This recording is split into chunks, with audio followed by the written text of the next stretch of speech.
Hello, survivors, and welcome to my channel. Today I will be speaking with my publisher, J. Scott Wilson. He is the editor-in-chief of Wider Perspectives Publishing.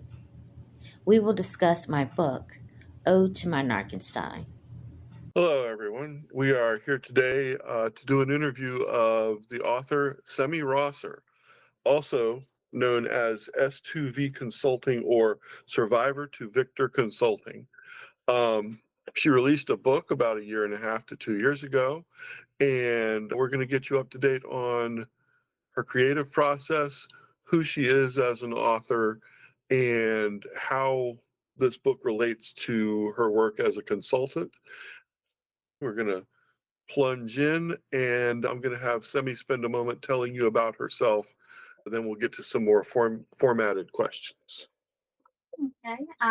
Hi, my name is Saman. I am a consultant with S2V Consulting. I have a channel on YouTube, which is called Survivor2Victor. And right now I'm writing and doing part-time consulting. Okay. To get to the who you are, I have a number of pre-formatted questions that I have to give credit for to the program called The Actors Studio. It was a show that ran from the 70s into the 90s, and the interviewer on that show was a Mr. Lipton, who had derived his questions from a similar person who worked on a show in France. And he took these 10 questions, some of which catch the person he's interviewing by surprise. Nice. But some of the questions at the beginning don't have as much to do with her book, which, by the way, is called Ode to My NarcEnstein. But then we'll get into the meat of questions about the book immediately after. I'll start with number one. Okay, I'm ready. All right, Simone, what is your favorite word? Favorite word would be serendipity. Okay. Care to elaborate a little bit? I like the word because it lets me know that no matter what I might go through in life, things are always working out for my good. All right, perfect. And what is your least favorite word? I would say the B word because it's very degrading to women. And I don't even like when women say it to each other. It's much like the N word that I don't like either word, actually. But the B word would probably be my least favorite. Okay. I like that shows a thought in terms of empowering and disempowering language. Exactly what do we do to each other with our words? Mm-hmm. Thirdly, what turns you on in terms of creativity, spirituality, or emotional? As far as creatively, I like to learn new revelational things. And I think that's because I always like to feel like there's a world out there to explore. Spiritually, I'm turned on by my relationship with God, and I also enjoy singing in the church. Emotionally, I'm usually turned on by authentic and emotionally intelligent people. Okay. What turns you off? What turns me off would be any form of manipulation, any form of physical, psychological, financial, or emotional abuse.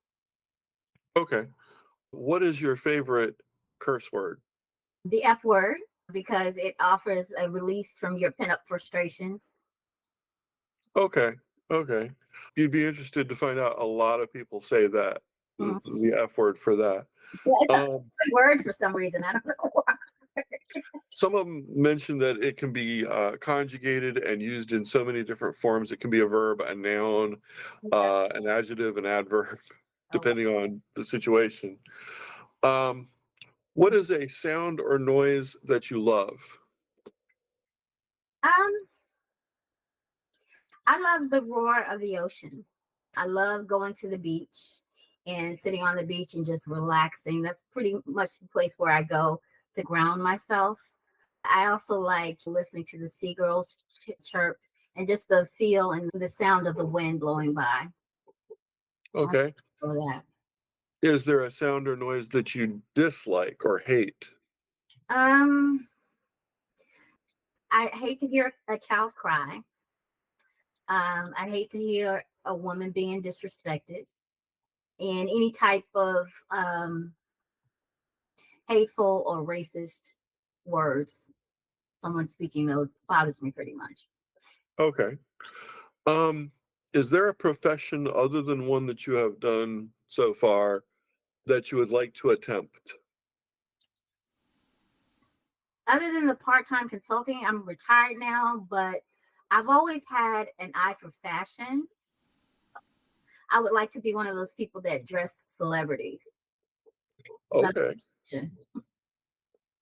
And again, the opposite question, what is some profession that you would absolutely not like to try or be involved in at all? Let's see.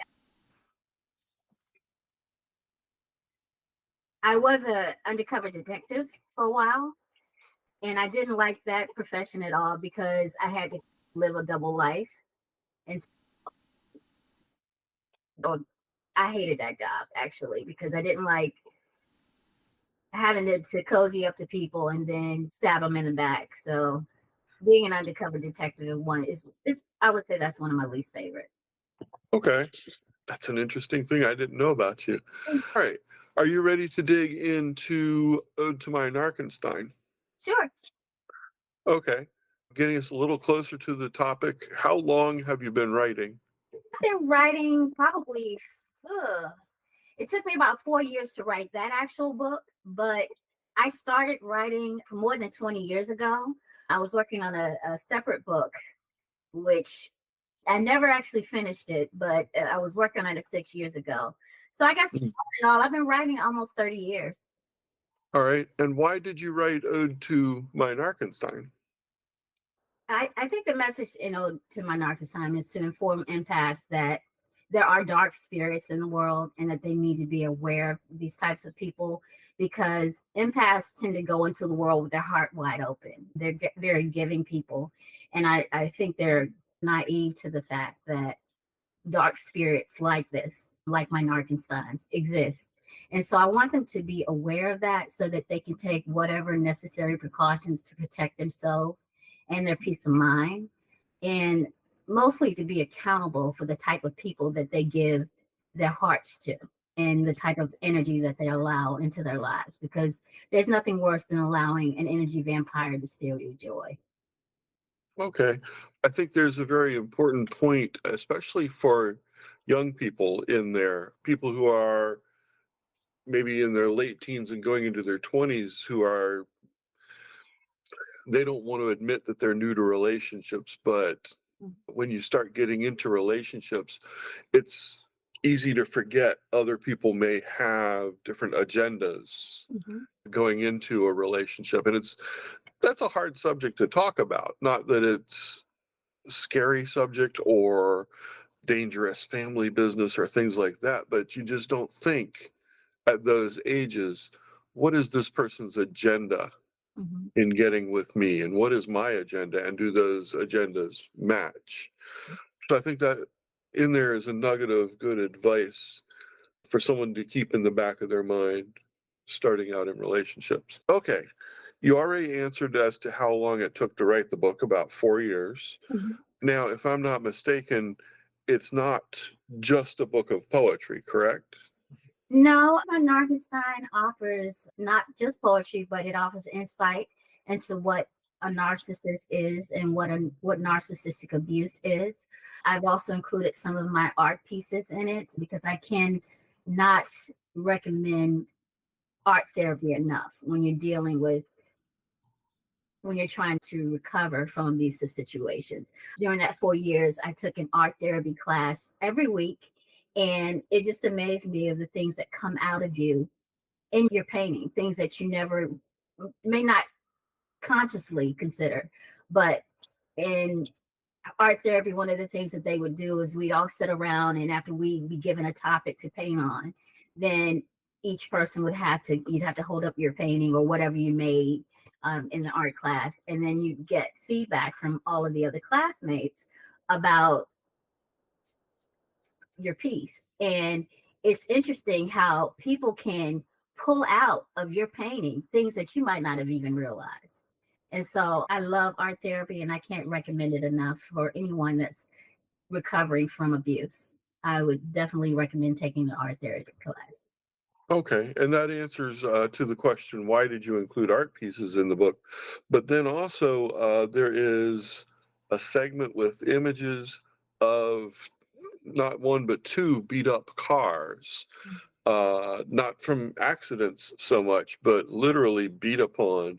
Why did you include pictures of the beat up cars in the book? Well, that came from an incident of narcissistic rage from My NarcEnstein. It came from his girlfriend who was living in our house at the time when we separated. And I had left my car at the house because it was out of commission. It wasn't working. I couldn't keep it at the apartment complex. I couldn't have two cars at the apartment complex with one not working or inspected. So I dropped it by my house, which I helped pay for. And his girlfriend, I don't know if it was at his behest, but she actually beat up my car, totaled my car. And she would be what I would call in my book a flying monkey.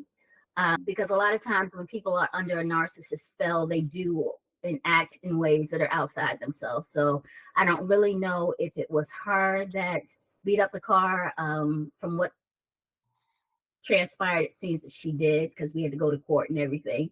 But yeah, I put a picture of that because that was the silver car, or the Passat that's in the picture.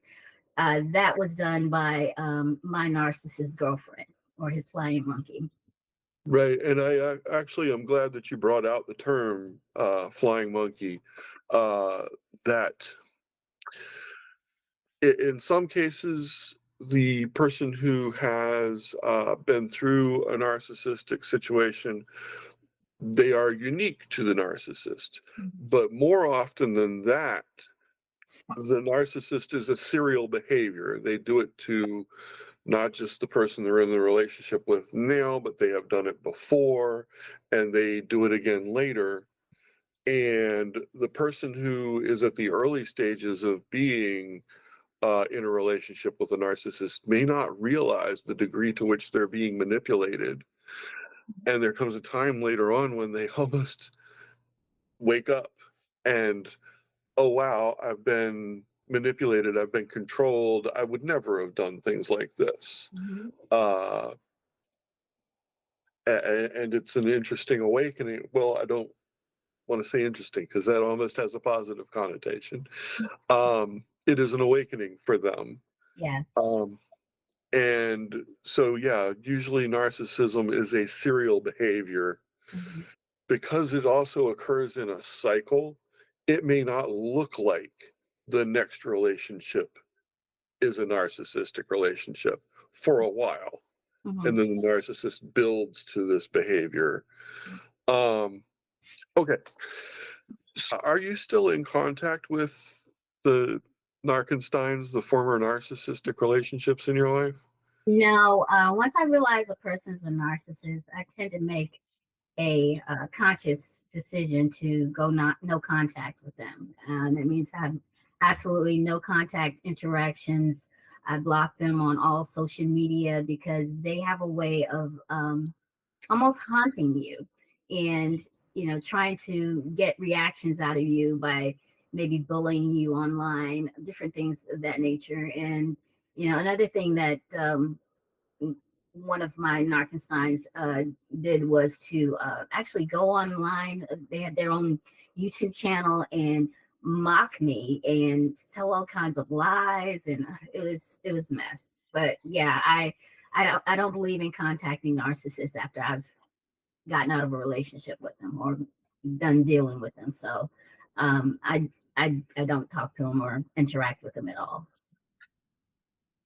And similar to the term flying monkeys, I'm glad you used the exact term, no contact. I think it's important for most survivors to realize that whenever the narcissist has a chance to reestablish their influence, they might.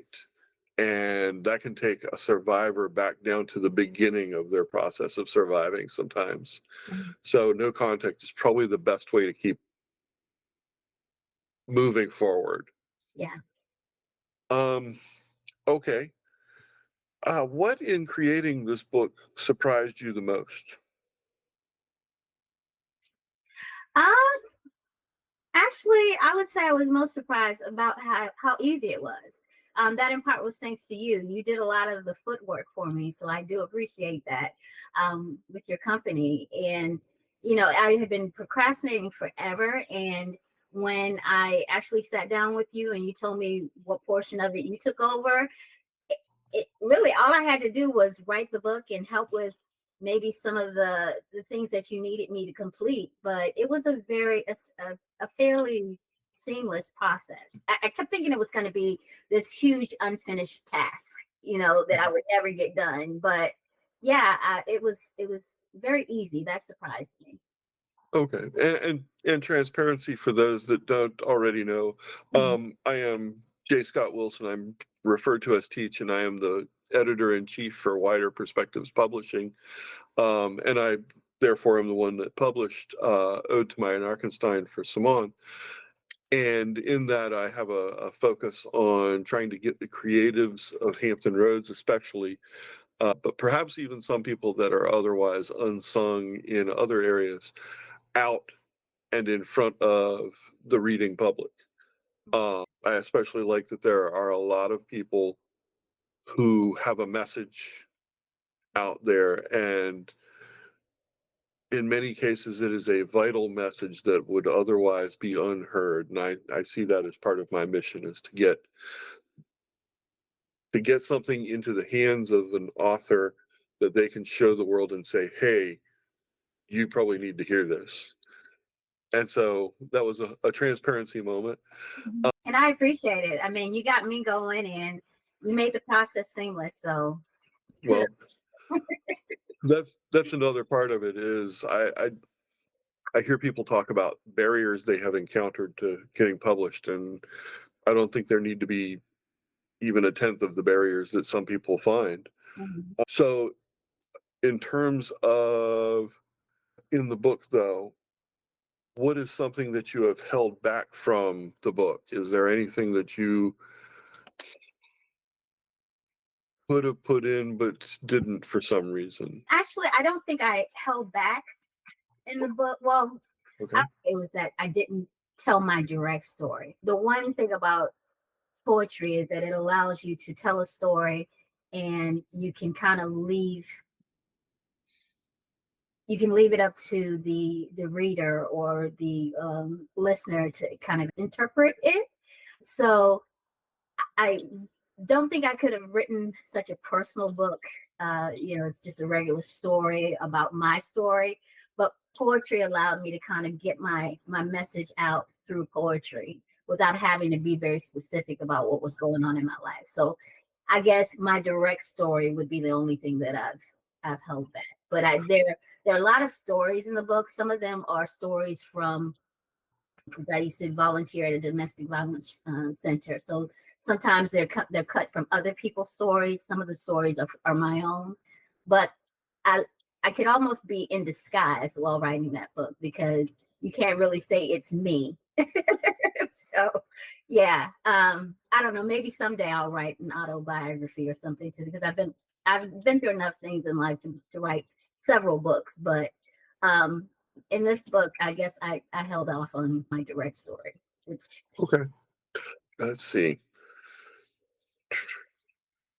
Think real quickly of the individual pieces of poetry or art or journal pieces that are in the book. What would you say is the most meaningful?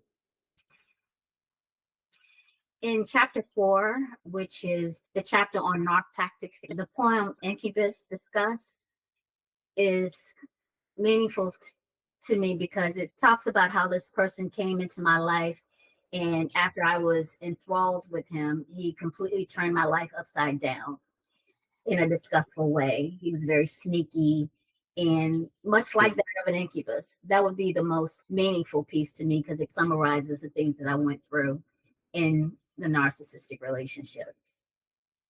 If heaven exists and you arrive, what would you most like to hear God say when you arrive? I would love to hear God say, "Job well done, thy good and faithful servant." Okay. Are there any other things you'd like to mention that you don't think we touched on? I do have an audiobook coming out for Ode to My NarcEnstein. That's in the works. And in that book, they'll be able to hear my poetry firsthand from me. See, what else do I have going on? I also have a series of books coming up that talks about my experiences with hostile work environments, how I've experienced hostile work environments as a Black woman living in America, and all of the systemic racism, misogyny, and oppression that's come out of that. So look out for my audiobook and also look out for my upcoming books. And be sure to subscribe to my channel. Again, my channel is Survivor2Victor Consulting. You can reach me at narcslayer@gmail.com. And that's narcslayer@gmail.com. And Ode to My NarcEnstein is, of course, available on media outlets online like Amazon. Would people be able to order a copy by contacting you at narcslayer@gmail.com? Yes, I've got to get around the books from you because I think I only have a couple left. But you can also, as Teach mentioned, you can get the book on Amazon for $18. Wonderful book. Hope you check it out. But if you need a copy, you can contact me too, and I'll supply what I have, or I'll get it to you some way. Okay. We have been talking with Simone Rosser, also known as Semi of S2V Consulting, that is Survivor2Victor Consulting. I hope everyone has a good day, and I hope that everyone got something to pull from this that they can apply in their life. Certainly some positive messages in there that I think a lot of people could use. Thank you very much, Simone, and have a good afternoon. All right. You too. Bye.